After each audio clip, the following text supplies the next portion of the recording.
Hello and welcome to Footy Central. My name's Dermott Brereton. This is James Hird and we are playing a game this season where, remember in the schoolyard, James, where all the kids lined up and they go, I'll take him, I'll take him. We're down to the last couple of kids, aren't we? We sure are. We sure are, but it's last round of the footy and it's a big round of footy. But who won the week for me? Who won the week? Carlton and Josh Fraser. I mean, Carlton Football Club, they got their man. Josh Fraser got his football club and well done to him, really. I mean, it's hard enough to win 12 games of football or 11 games of football in a whole season, let alone half a season. He's done an amazing job.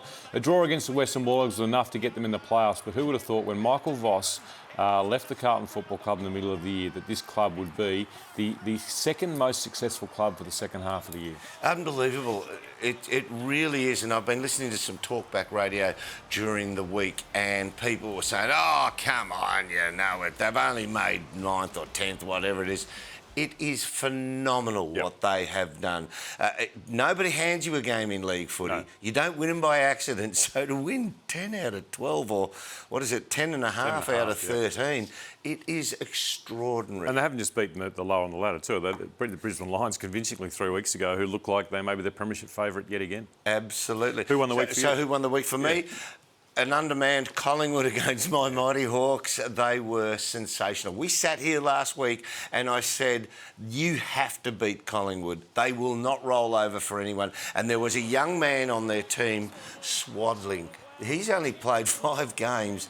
And I thought, oh, look, some of these boys will go okay, but in the long term, over 4 quarters against a professional outfit like Hawthorn, 1 or 2 of them will fall over. It could be down back, but this kid Swaddling stood up and got 30-plus possessions and kicks the ball beautifully. And even that little spike back in. Saved the game. When most other players were thinking elsewhere. He's locked in, he's dialed in, and I can't see him playing reserves footy again until he gets injured, which will happen somewhere down the track. We hope it doesn't, but he's been extraordinary. He has. It's a credit to Craig McRae. At the start of the year, you looked at the list and you thought, well, who have they got? They've got an ageing list. There's no youngsters coming through. Now they've got 8 or 9 players under 40 games playing regularly and drawing with one of the premiership favourites in the Hawthorn Football Club. Incredible. Who lost the week for you? It's St Kilda. Not because necessarily the week, but the year. I mean, St Kilda, they would have liked to have made the top 10. Disappointed they didn't. That game against Carlton probably cost them a few weeks ago, but they won the game, but they lost the week to me in terms of not making the top 10, and they'll cop criticism for that. I think next year is the year you want to see all those gun recruits come in and make a difference, but for them, they're going to have a whole another year of Naz. Is he staying? Is he going? So they've got some stuff. It'll happen again, won't it? Off field, but for me, the disappointing thing for St Kilda is not making that top 10. Who lost the week for you? Well, keep the vision rolling because those guys on the other side, the Tigers, they've recruited hard. They went with youth and they were expected to make some inroads or show us what they've got. I mean, they were just deplorable. I mean, it's the fumble. And look, McKelty for Lowther, he's one who really does have a go. Tries. But he's a late draftee and I think he was a supplementary pick. But he has a real dip because he's very physical. A lot of these lads, I know they've had injuries and the likes, but you've got to show us something. I always felt that there was 2 or 3 teams who were down the bottom every year who had a great last month of footy. And it's been all set up for Richmond to go bang, bang, close loss, bang. You know, something like that where they say, we can build out of these last 4 weeks into pre-season and next year we'll launch upwards. Whether we make the finals, I don't know. But we'll launch. We'll play these 4 weeks as if it's our final series. They've given us nothing. But the bottom 4 haven't. You go Essendon, Richmond, West Coast and Port Adelaide. Port Adelaide, the bottom 3 have not had a good last 5 weeks of the year, have they? No, and most times, most years, 1 or 2 of them will give us something where we go, I can see that for next year. The West Coast Eagles, I tossed up between Richmond and the West Coast Eagles, and I hate belting up the little guys down the bottom, unless they're Essendon. I hate doing that. I like to see something for the future. But West Coast Eagles were just as bad. Yeah, they were in essence. They couldn't cover the ground. They couldn't cover the chase. Yeah. But Richmond, the same thing. Can't cover the ground, can't cover the chase, won't be physical. You just got to show your supporters something, even for the last game of the year. All right, let's move into the deep dive, and this is an absolute cracker coming up now, James, and we've got Collingwood taking on the Brisbane Lions. Ramifications for the Brisbane Lions if they lose, because Hawthorn will most probably win against the West Coast Eagles. They need a win here. And by how much too? That's the thing. Yeah. I mean, they need to win, and I think it's if they win by 40, then Hawthorn have to win by 70 or 80 approximately. Hawthorn have to if they both win. Hawthorn have to outscore them by 35. Yeah, approximately. So it's very much so that the Brisbane Lions have to win, and they should. I mean, the Collingwood have still got injuries. I think Quaynor's out, so I think they should win. But Craig McRae, and just the way he was so happy with his younger team and what they did was incredible. Yeah, I love this, how he showed some emotion out on the ground. Look at this. He just buys in, doesn't he? Yeah, he does. And the thing is, as you would be well aware, players they reflect the emotion of their coach. And so after the game, Hawthorn were like, oh, what have we done? And they've got the same 2 points as Collingwood, and Collingwood are like, let's celebrate. So Brisbane, they've obviously got the best midfield in the competition. They're free-flowing midfield. Can they beat the the Collingwood structure and process that they go through? Because what you said last week is exactly right. You can't just hope to beat Collingwood. You have to beat them. And the way they play is so structured. Everyone's got their roles. They're disciplined. Brisbane have to be their best to beat them and beat them convincingly. And this is a massive test for the Brisbane Lions, because Collingwood, they laid 90-something tackles. Legitimate tackles. So if you've got a midfield which sort of gives you the inside running in most games, tackling is the natural enemy of a running team. So Collingwood will actually go... They're another team which plays best when they hunt. They can't go out and say, we beat Brisbane on skill. They have to go out there and say, we will hunt them, we will tackle them, we will stop their ball movement. So it's a massive test. And the one thing Brisbane have done this year, they've coughed and spluttered on occasion when they're away from home. The Brisbane forward line, Cameron, Lohman, Morris, Rayner, Hipwood, all premiership players. There's going to be 3 players in that Collingwood backline who have played less than probably 20 games. They're going to be a very inexperienced backline. That's a great point. I hadn't even thought of that, because we just looked at last week and thought, young team, they're banding so well together. They're probably so professional, they'll try and isolate some of those lads, won't they? Yeah, absolutely. We'll take them back to the goal square, isolate them in space. Yeah, so that's going to be tough. But look, if it's getting in there and they've got one-on-ones, they're losing the game before that, because the game will be won on how Collingwood allow ball movement or don't allow it. If it's moving, if it goes through them, they're going to lose anyway. Exactly. Big one there. Let's move on to the next one. Oh, well, okay, sorry. We'll Melbourne take on the Western Bulldogs on Saturday afternoon. So this really interested me, this one, because the D's and the Dogs...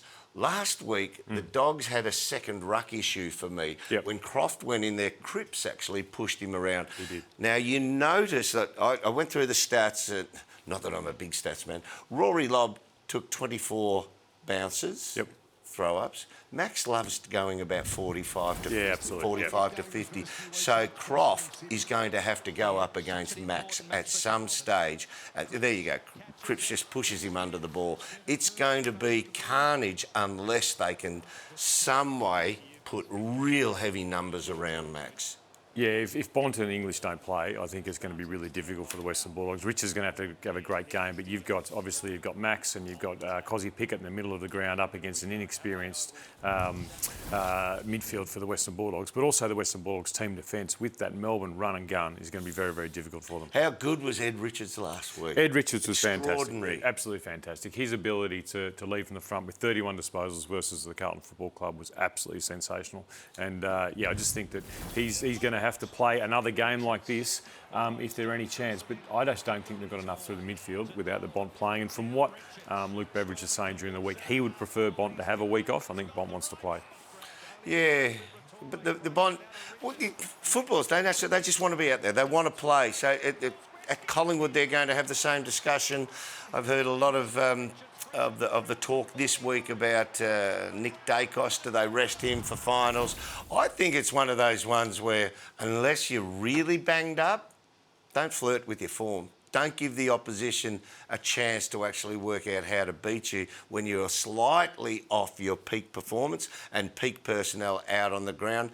Don't flirt with your form on the eve of finals. No, and if you want your stats, download the StatMate app. It's completely free. StatMate's one to watch, your best mate for player stats. And for more in-depth stats and insights, download the StatMate app. It is completely free. Derm, I know you'll be downloading it. I will, James, I will. I'll have a look at it and on your recommendation. Thank you. If it goes horribly wrong, it'll be on you and your Bombers. I'm blaming the Bombers as well. Blame them for everything at the moment. Fantastic. All right, let's have a look at the round 22 preview, James. First up, the Saints and the Gold Coast Football Club. Look, there's a bit to play here. A lot of people say, oh, it's the meaningless game of the round. It can't shape any finals fixture whatsoever. But the Saints need to get something out of this. Just as I said before, you want to turn your last 4 games, your last month, your last fortnight into something that you feel good about launching into pre-season with. Both these teams could use this win to go into their off-season. Absolutely, and also for young players. You want to give young players a chance to have more football, more experience going into pre-season, get a taste of football. So I always thought the last round of the year, if you're not in the finals, is a chance to play 2 or 3 players who haven't got a lot of football. And for Secure, I think it's important for the cohesion going forward, with the fact that they've got a lot of new players this year. But for the Gold Coast Suns, I think you really want to see their midfield gel a little bit better. Damien Hardwick in the press, talking about Christian Petrarca, how he's using him. Whether, I think he's out this week, but the whole midfield for the Suns, can we get a better performance than we've been getting? Well, there was a shift, wasn't there? They put Bailey Humphries back into the middle and gave him a lot. He re-signed as well. Yeah, and which is great for the Suns and Bailey Humphries. So that was the shift about 6-8 weeks ago, and Christian pulled out of the centre a little bit. Yeah. Saints for me. Yeah. Does it really matter? I'm that far ahead. Saints for me too. I'll go Gold Coast then. Yes! Oh, you were trying to double bluff me there, weren't you? Something like that. Yeah. So I don't think those results are right, actually. But anyway, roughly how many ahead am I? Oh, who knows? It's not that important. Close to double figures, I think. And you started out +2. Collingwood take on the Brisbane Lions. We've gone into that with a deep dive, but it is an exceptional encounter here. Probably the best game of the round here. Just how good are Collingwood at stifling opposition? Just how good are Brisbane on the road? As I said, we saw some horrific displays from them on the road during the year. They couldn't cough up anything like that, or you wouldn't want to lose on the eve of a final. So this game is more important for the Brisbane Lions in terms of what happens this season, because if they win this, it puts them in 3rd. It gives them a chance to play Sydney in a final. We know that's going to be an easier game than Fremantle. But in terms of the long-term projection for the team for next year, this game is so important for Collingwood. Their younger players get more time around AFL football, get more time in big games. So for me, it's a game that for Collingwood, it's the long-term. For Brisbane, it's the here and now. So Collingwood have a few in their weaponry arsenal. I mean, obviously Cameron's been very good in the ruck. That'll be a good test for the Brisbane ruckman, especially big Sammy Draper, who's been very good. I hope they play Nick Dacos. I wouldn't like it if they started to flirt with their form at selection. I'm the opposite. I wouldn't play him. Because you wouldn't play him? Well, you need him against whoever they play, whether it's Carlton or it's the Bulldogs, whoever they play next week in that wild card, you need him up and going. He's had a massive, massive load. He's going to win the Brownlow anyway. But you run the risk of losing him every week. Yeah, but what do you mean? He's going to walk down the street and roll his ankle? Or but refresh out on the ground. How were you after a week off? Pretty good. Pretty good, because you're always injured. Pretty good. That's right. So, well, you probably had a few. How was I without a week off? Pretty good. You walked into that one. He only ever got beaten when he was hurt. Glad you remember that. Brisbane Lions for me. Collingwood for me. Good. Yeah, if Dacos plays. There we go. Let's move on to Carlton Fremantle. Massive game. Carlton, just how good are they? Fremantle, they are the best team in the comp. Yes. Can they give it to them? And once again, Fremantle on the road. Yeah, and look, whether Freo bring their whole contingent over, but they probably need to with another week off next week. They'll bring most of their players over. Another dry run in for finals in Melbourne, although it won't be at the MCG. I think it's at Marvel, that game. But Freo versus Carlton, I think it'll be a bit of like dancing with your sister, this game. Don't think anyone really wants to get hurt, knowing that Carlton have a massive game in the first final the week after, and then that Fremantle have a whole finals campaign to go through. It's still a dress rehearsal, though, isn't it? I mean, you talk about flights, you talk about landing at the ground, you talk about going to the hotel, what time you get there, what time you get up, what time you bring the group together, how you get to the ground. All these Have things. they never done that before? No, I know, but when you talk about finals, it's a different... Mindset is different. This is the real dance. The only thing that can happen with Fremantle, I think, as long as their list is full, is stage fright. Yeah, that's right. And Fremantle, after this trip, will not be coming to the MCG, or Melbourne, hopefully, until grand final day. Yeah, which is highly likely given how good they are at home. Yeah. Who's going to win? Who do you think will win? Fremantle. I'll go Fremantle. All right, there we go. Carlton for me. He's done it again. Melbourne take on the Western Bulldogs. We had a big deep dive into this one. Melbourne have been the surprise packet of the season. Once again, Tom Sparrow, he re-signed during the week. Tremendous player, given more opportunity with the exit of those two champions at the end of last year. Cozzy Pickett's a star. Big Max is a star. They're motoring. They are so much better than we thought they were going to be. What a massive tick. I've got him as the coach of the year. Yeah, without Van Rooyen, though. Three weeks. Second ruck, Yeah, I'm just not sure they'll have the same. I think they'll Don't beat try the and Western talk me Bulldogs. into it. Don't try and do They'll beat that. the Western Bulldogs, but I think that's really going to hurt them come final series. I think Melbourne will win. You think? Yeah, I think Melbourne will win, particularly if Bont and English don't play. I think that Cozzy and Max will have a field day in the ruck in the middle of the ground and get the ball going their way. And the Bulldogs team defence, they'll be pushing a few players behind the ball to protect their back line. Absolutely. Yeah, they will. They will.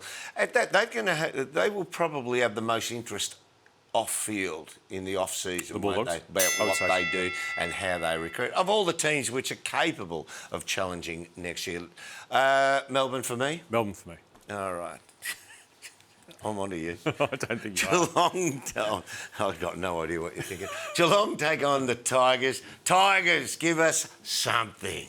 This will be a game that just goes typically the way we think it'll go. The Tigers will throw up for the first 25 minutes and then Geelong will just squeeze them and squeeze them and squeeze Just them. stop. Turn the ball over in the forward half and kick goal after goal after goal. It'll be a 60 to 70 point win by the Cats. Very good. I was going to say, just stop the analysis. As I said last week, sometimes the opposition are better than you.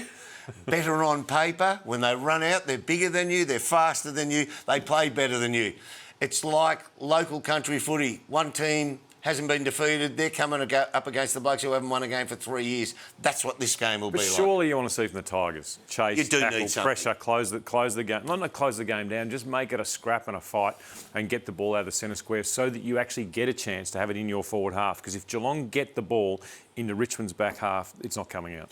So those types of games, and you're almost getting into coaching mentality here, is you want to see the first effort of the day set the standard for every effort thereafter, and that first effort won't be a glorious mark, it won't be a snap over the shoulder, it'll be a rundown chase. In your day, it would have been a hip and shoulder, a little bit too high, across the head, bloke wouldn't get up. Unfortunately, you can't do that anymore, do you? You sort of aim this right into the... Don't promote violence, Dermott. We are No, I'm talking about yesteryear, James. Yesteryear, yes. Yesteryear, that's how we did it. A lot of people love Dirty Hawks. Dirty ball? Hawks. Oh, Dirty Hawks. You come from Essendon. No, you're the bad guys, not us. The Stompers. The Stompers. Oh, the Stompers. Hey, if you're out there, if you ever played against Essendon back in the 80s, don't put your hands down. Stomp! If you were getting up... Don't put your head over the ball. They were taught to kick it. Adelaide take on GWS. Adelaide are in an interesting position. Yeah, interesting is an interesting word because they need to actually start moving the ball a bit quicker. We love the way they defend. We love the way they are around their honesty, clearance. They play skinny. But if they're to any chance to make something in the finals, they've got to use the ball through the corridor a bit more and make the opposition defend. They're not making the opposition defend enough, so it's too easy for them to play against. I can't see GWS winning this game, although when I say that, GWS have a habit of being extraordinary, bipolar in the way they play. I think they got 14 out again this week, so, and they'll still turn up. Well, they'll probably win them, won't they? Yeah, that's the case. But for Adelaide's point of view, they need to win this game for a top 6 spot. to make sure they stay in that top 6. Off-season, Adelaide, everybody can use better players. Are they one gun midfielder short? They are, sorry, to get a top 6, not stay in the top 6, because they're actually not top 6 at the moment. Yep. Yes, they are. I think they need a midfielder. They've been trying to get one. Yep. They haven't got one so far, have they? Yeah. For me, that is, I'll go Adelaide at home as well. We're both the same there. You're going to struggle to make up those 10. Well, seeing there's only 9 games, I'll struggle to make up the 10. Very good mathematics. Well, you want to go through to finals. We are going through finals. Okay, all right. And here's the blockbuster, James. Oh, look. There's no need to be so rude. I'm building it up for you. I'm building it up for you. Port Adelaide without their 3 best players. They're flying to Melbourne. Are you a shot? We are. Absolutely, we're a shot. Actually, they were all right on occasions last week. You know, after quarter time, the Bombers played well. Absolutely. This is the one we've pencilled in. You pencilled it in? Pencilled it in. Ink it in, mate. Ink it in. This is a win. We're not inking any in. But, look, I think both teams can't wait for the final siren. They're limping to the line. Port, obviously, without their best 3 players. The Bombers having not won too many games this year. But, bring on pre-season with both Essendon and Port Adelaide. And those 3 players, is one of them Aaliyah?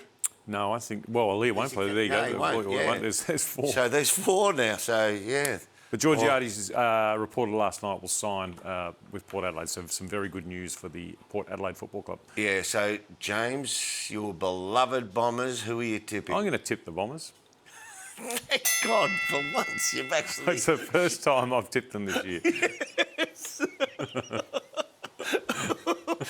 You're close to the job, that's it, isn't it? I've got no idea. Have they given you a hint now? So, I'm tipping. As long as they're giving me the job, I'm tipping. That's your payoff. Don't know anything. There you go. All right, don't know. You know what? I'll go and have a coffee after this, and our mate Jason, who makes the coffee, you say, "Have you heard James has got the job?" He knows. You've told him. You won't tell us. Jason's a good mate. I'm still not certain about you. Who are you going to tip?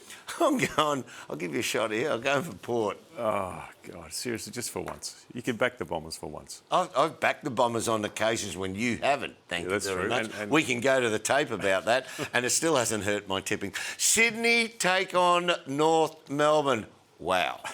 Wow. Can we make our tip after these Swans make That's what's the point of tipping. Swans make well, I mean, how do you know? How do you know who's playing? Because there's talk of this player gets suspended, that player gets suspended. We're not going to go into that. But OK, so give me 6 players, and this has got nothing to do with what's transpired, 6 players in Sydney Swans who you would say, that's the bloke I want to take out of the game. They've got the 3 best midfielders. I'm not even going around here. No, they've got I mean, their best midfielders obviously are Heaney, Warner and Goulden. You don't want them going out of the game. You don't want Blakey going out of the game. No, you don't want Grundy's a star ruckman. And you probably don't want Charlie going out of the game. So, you know, there's 6 that you want and maybe Tom Papley. Papley, yeah. So, I don't know whose names come up and whatever, but you need all those players. You need all your good players out there. So when you're a chance to have some of your team taken out for reasons other than injury or the likes, it could derail your season. I'm going for North Melbourne. I'm going for North too. Yeah, I just think after what's happened to the Swans, it's going to be a very, very tough time for them to get up. Well, they've had that many meetings, left, right and centre, trying to correctly appease the right groups and people. Very little time to talk about footy this week. Yes. Let's move on to... the West Coast are a real shot here, James, at home, I reckon. I think this is a really interesting mental and psychology of a Hawthorn. They're going to know on Sunday night at 7:30 how many points they need to win by to get to third. And as we keep saying, third is now a much more important spot than fourth, because if you get to third, you play the Swans, who may have a significant amount of their better players out. They may not, but that just seems likely. So Hawthorn are going to know, do we need to win by 80? Do we need to win by 60? Do we need to win by 70? Or just do we need to win by 25 points? Have you ever been into a game where you know how much you have to win by to get a significant spot on the ladder? As a player? Yeah. No, we were always on top. You weren't always. You did play at Collingwood and Sydney as well. Yeah, that's true. Yeah, we didn't make the finals at Collingwood and Sydney, we were last. So, no, I reckon Hawthorn will go there and just say business as usual. Yeah, but if you're... Let's say you're halfway through the third quarter, you're up by 25 and you know you've got to win by 50. Oh, they'll drop that. Surely you change things. They'll drop the hammer. Yep. Yeah. Yep. Yeah, I thought most of us thought they should have beaten Collingwood last week. I'll tell you one thing that hasn't been mentioned, and he's been a star, and it's not criticism, it's just an observation. The amount of times Jack Gunston double-handled the football in marking contests. I thought he had 4 occasions where he got clean palms to the ball, went... He's saying he needs a set of these. He's getting too old. He needs a set of specs. I'm not saying that at all. That's I'm what I saying heard. he's very professional and he will work on that this week, fix it, and you won't see double grabbing this week. But had he not double grabbed last week, he'd have had 4 extra shots. Get your eyes checked, Jack. That's what Dermott is saying. Yeah. Don't try and put a rift between Hawthorn people. He's playing his 300th this week. Congratulations, Jack. Been a fantastic Jack Gunston, player. Yeah. Yep. Who's going to win? The Hawks should win. How much by? Should brutalise them, actually. They should. 60 plus. I think the Eagles will clock off at some stage during the afternoon and go, all right, we're already on the plane to Bali. I've got my seat number. I've already got my seat. We're flying out later on. OK, it's time for... That was the round 24. Now it's a big round 4, James. For me, it is for both Hawthorn and the Brisbane Football Club, purely because, as we've kept saying through this show, and everyone's thinking, 3rd is much better than 4th. Whoever wins this and gets the 3rd position, I think will get a home prelim because of the way Sydney Swans are going. So if Hawthorn can win by 35 points, or approximately more than the Brisbane Lions, they get 3rd. And the Brisbane Lions can put on...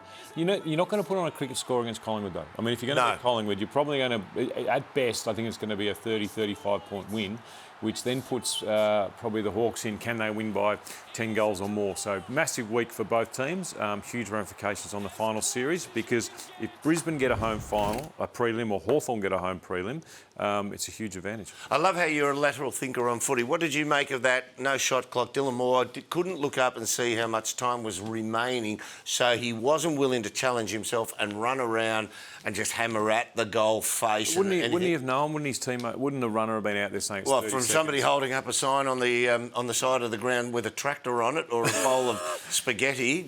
I would have thought he would have known approximately how much time it was. But the other thing is... Did you hear the young kid, Rome Steele, when he ran back for his kick? Yep. He said, I thought we had about 90 seconds left, 2 minutes left. Had 8 minutes left. They lost track of the time out there, all the players. Which is a little bit unusual for such high-quality teams and organised teams in Hawthorn. But I would have thought, you know how he went to the fat side, go to the skinny side of the goal to make sure he gets that point. But, you know, it was a tough kick, and they got a draw, and he obviously kicked the winning goal last time. They've got a chance this week. Yeah. Oh, well, the drawing goal. Who big week for you? Oh, big week for me. I mean, we've briefly touched on it, Sydney. So much has happened up there. You go, what are we up to now, around 23, 24? You go all pre-season, 23 weeks of blood, sweat and tears, and then pure and utter idiocy creeps into what you... Shattering, isn't it? It's for the guys in that team who are just locked on, locked in, love their football, want to do well, talk about, have a winning culture and a very good culture. Suddenly they get derailed. Yep. That it's a big week. They have to actually come out and show that they can lock back on amidst all this rubbish that's happening with. And I'm not calling it rubbish. I'm saying it's rubbish behaviour. Yep. Totally agree. Yep. All right, let's have a look at and get into agree, disagree, James. Right, I'm going to put my specs on for this one. So Sam Walsh has reminded everyone that he is an A-grader. I would say, and I reckon that's a great call. I'm going to agree with that, because there were times I thought Sam Walsh doesn't do enough with the ball, but his ability to pierce and get away from traffic now has elevated him once again up into that. I think that's a rejuvenation. Yep. Amazing what a couple of good runners on the outside around Sam Walsh does to get the contest away from him, so he's got more space. Let's have a look here. Do not ever lose the draw from the comp. Do not let that go. Agree. I love the draw. Well, I don't love a draw. I love it because it is a result and it's part of football. It shouldn't be premeditated or whatever the word is to actually get a result. The draw is a result, and it makes part of football wonderful. And I thought... It's unique, isn't it? It's unique. Yeah. Yep, it's unique. So, all right, you'll go. So the wild card just works, period. The wild card is here to stay, and it has definitely worked this year. I was a major opponent of the wild card. Now... I'm all in. I reckon that's great. Yep. gives Essendon a shot for, at least 2 weeks of the year, doesn't it? They think they can make it up until about round 3. Gee, I can't wait for next year. I really can't. I really can't. Anyway, move on. All right. Much I can say. Okay. This premiership is anyone's game. No, I disagree. Well, it's definitely not Essendon's. so Any one of the 10. It's not anyone's. No, it's not. It is Fremantle. It's not Sydney. It's Hawthorn, Brisbane, and probably Geelong. They're the teams that can win it for me. So only 4. Okay, so you don't think anyone can come from that bottom 3 or 4? No, I don't think Adelaide. Maybe Melbourne are a chance, but they're in the 6th. You know how you often get a team which goes win, and then loses preliminary or something, and they take down some. That higher. could be Carlton. Yeah. But I just think it wears you out. I mean, they've got to play 5 games. Derm, I hate to do this. Yep. But you better put this on, mate. You are the king of tipping between the 2 of us. Look, I don't want to rub it in, but You will. sits well. It doesn't fit well, but You have got a big head, haven't you? I actually don't.